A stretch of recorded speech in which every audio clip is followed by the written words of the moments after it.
Jasper! Yeah, magandang umaga sa atin lahat, and it's time for our benevolence. I have a question. Sige. Sino dito yung nakaisip na gigising ka today? Yeah. Diba? Like, I know. have you ever thought, gigising pa ako bukas? Yan. Diba? Have you ever thought na may hininga pa ba ako kinabukasan? Ooh. Diba? Like, for most of us here, we don't often think of that. Yeah. Why? Kasi pag malusog tayo, pag may sipon, mabulag naman, mabubuhay pa tayo the other day. Right? Like we don't normally consume ourselves of thinking kung mabubuhay pa tayo tomorrow. Why? Kasi we consider other things, more important than that. And yet the question is still the same. Paano at nabuhay tayo today? Diba? Come on, bro. See, right now, we're gonna look at a scripture That's part. to answer this question in Psalm 41, starting in verse 1 to 3. Sabi ng Bible dito, Psalm 41, verse 1 to 3.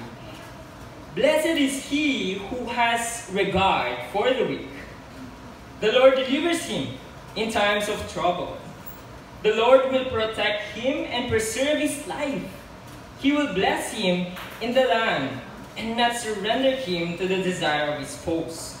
The Lord will sustain him on his sick bed and restore him from his bed of illness. Wow.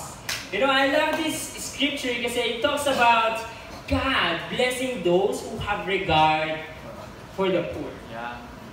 In other translations, sinabi doon na God blesses those who show kindness to the poor. Sabi sa TPT. Come on. You see, right here makikita natin that those who show benevolence to others, willing to extend their help para dun sa mga nangangailangan, God shows benevolence as well. Means that God reciprocates kung ano yung pinapakita natin ng kindness sa ibang tao. You know, the truth is, God sees every act of benevolence na ginagawa natin. And because of that, God returns it to those who are willing to give help. That's the reason why we are alive today. Because God is benevolent to us. Ooh. That God, kumbaga, hindi na natin kailangan pang problemahin if mabubuhay tayo the other day. Because God has been generous to give that to us. But my question for us this morning is, do you see God benevolent to you? Wow, come on, Jasper. Like, nakikita mo ba na si God, binibigay niya yung tulong sa'yo? Is it clear to you kung ano yung mga tinutulong sa'yo ni God? Come on, bro. Come on, bro. Because as for me, it's clear. Come on, Jasper. You know, I stay here in Naga for 2 years now. Hey. Come on, bro. I'm super grateful for how God has helped me. You know, I'm super grateful for my discipler, Kuya JC. Come on, Jasper. I would say that God is benevolent to me since the day that He gave Kuya JC in my life. Your honor. It's real, Your honor.